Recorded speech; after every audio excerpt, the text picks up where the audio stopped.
10కి 11:30కి ఎలా ఉంటుందో అనుకుంటే సెన్సేషనల్ ఓపెనింగ్ అండి, ఎక్స్ట్రాడినరీగా ఉంది. ఇవాళ కూడా ఎవ్రీ షో వెరీ స్ట్రాంగ్గా ఉంది. జస్ట్ వచ్చిన మ్యాట్రీలో వాన పట్టడం చిన్న ఇది కానీ మళ్ళీ మా ఈవినింగ్ షోస్ ఎక్స్ట్రాడినరీగా ఉన్నాయి. మా డిస్ట్రిబ్యూటర్ మా శశి గారు అయితే ఇందాక ఫోన్లో మాట్లాడుతుంటే ఫస్ట్ డే రికార్డ్ నెంబర్ చూస్తామండి, అదే చెప్పండి మీరు ప్లాన్ అంటే we are expecting for a record number on the first day in Nizam అండి. అలాగే నేను మిగతా అన్ని అందరిని కనుక్కున్నాను, ఆంధ్రాలో కూడా ఎంతో చాలా చాలా చాలా బాగుందని చెప్పారు. East west Krishna Vizag everywhere ఇదే యూనిఫామ్ ఉంది.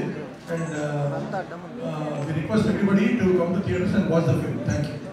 Thank you sir, thank you so much.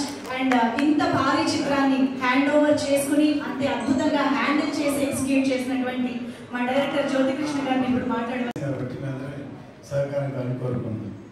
Thank you sir, thank you so much. నిజంగా ఈ సినిమా అన్ని ఏజ్ గ్రూప్స్ వాళ్ళు చూడాల్సిన సినిమా, మరీ ముఖ్యంగా చిన్న పిల్లలు నెక్స్ట్ జనరేషన్ చూడాల్సిన సినిమా. ఎందుకంటే మనం ఈ రోజు ఇంత ఫ్రీడమ్ని ఎంజాయ్ చేస్తున్నాం, మనకి ఏది కావాలంటే అది ఫాలో అవుతున్నాం, ఏది చేయాలనిపిస్తే అది చేస్తున్నాం. కానీ అప్పట్లో ఎంత అరాచకాలు జరిగాయి, ఎంత రెస్ట్రిక్షన్స్ ఉంటున్నాయి, వాటన్నిటిని ఫేస్ చేసిన వీరులు ఎంతమంది ఉన్నారు అని తెలియాలి అంటే డెఫినెట్గా ఇలాంటి చిత్రాన్ని థియేటర్స్కి వెళ్ళి చూసి ఎక్స్పీరియన్స్ చేయాల్సిందే. అండ్ అటువంటి చిత్రాన్ని అందించిన టీం మొత్తానికి మరొకసారి కృతజ్ఞత తెలియజేస్తున్నట్టు మా పంచమి ఇక్కడే ఉంది. సో పంచమి అసలు మనం ఎక్స్పెక్ట్ చేయని డిఫరెంట్ వేరియేషన్స్లో మన ముందుకి తీసుకొచ్చారు క్యారెక్టర్ని. చాలా చాలా డెడికేటెడ్గా ఏ ముహూర్తాన్ని పంచమి అని పెట్టారు కానీ పంచవర్షాన్ని సినిమా కోసం డెడికేట్ చేశారు. సో ఎస్ రిక్వెస్టింగ్ ఇది ప్లీజ్.